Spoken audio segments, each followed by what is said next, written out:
Hello, Muriseko Muri Zimbabwe. Welcome to the G Spot. Starangu Dineshwa Ashwin Quinton Africa, aka the handsome Gudo. Yeah. So natindi wiyo nasi timbotaura nezvenyaya yaMaloti, or let me just say Malongende family. Ndaona kana vakawanda vakareacta nenzira dzakasiyana maererano nenyaya iyoyi yaMaloti.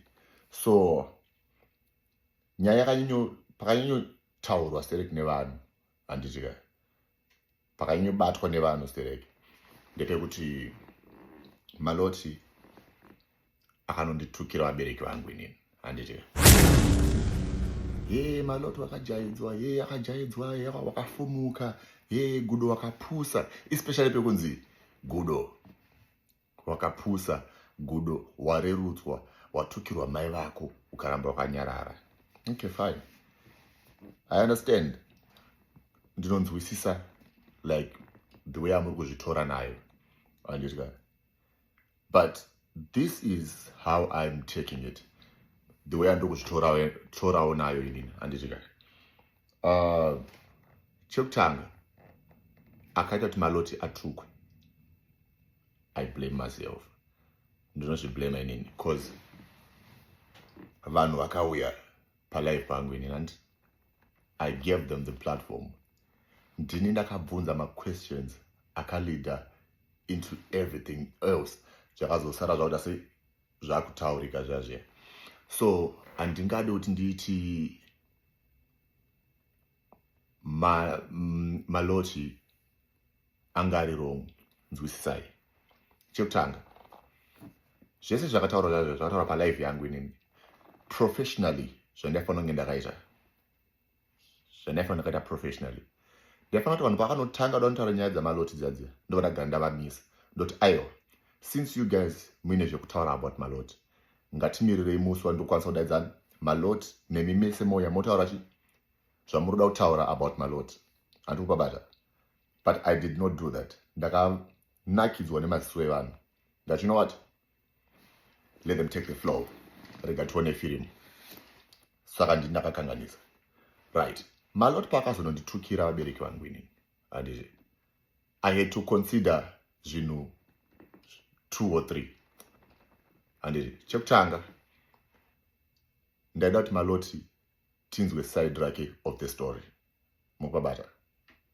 So inini semunhu anga ine agenda ndanga ndine goal ndangasingakwanisa kuti Maloti achingononditukira mai vangu ndobva ndaitohasha ipapo ndona ndangati ase kutoshaudwo back then hatina zvatinenge taita yatongohondo handimupaona. So I had to stay calm handitika ndava calm kudaro ndonzwawo side raMaloti tinzoti nyaya yake iri kuendawo nekupi. Maybe akanyeberwa, maybe arikuda kutoadmita kuti ichokwadi zvakaitika handiti. So we all had to give Maloti a chance tinzoti aida kuti chii. Gudo wakarerutswa naMaloti, Gudo wakarerutswa naMaloti. No, handina kurerutswa guys. Tombo ndakarerutswa. I deserve kuti ase kurerutswa kwandakaita. Do you know why ndikudaro? Chekutanga Maloti ndiamai vomwe munhu mukubabata. Maloti atori nezvese zvaanoita nekupengeka kwese kwanenge achita achituka vanhu zvaanenge achita zvazvo. I know kuti Maloti andotuka iye pachake, Maloti andozera anotuka handiti. But ndoda kuti mubatise apa, Maloti ndiamai vemunhu vakatukwa nevana vevamwe vanhu handiti. Mwana waMaloti kunzi mwana waMaloti ane simba rekundurova inini kana ane simba rekuti atsamwe zvekuti ataka inini. Ane every right yekuti ase yekuti ataka cause ndini ndakatukisa mai vake.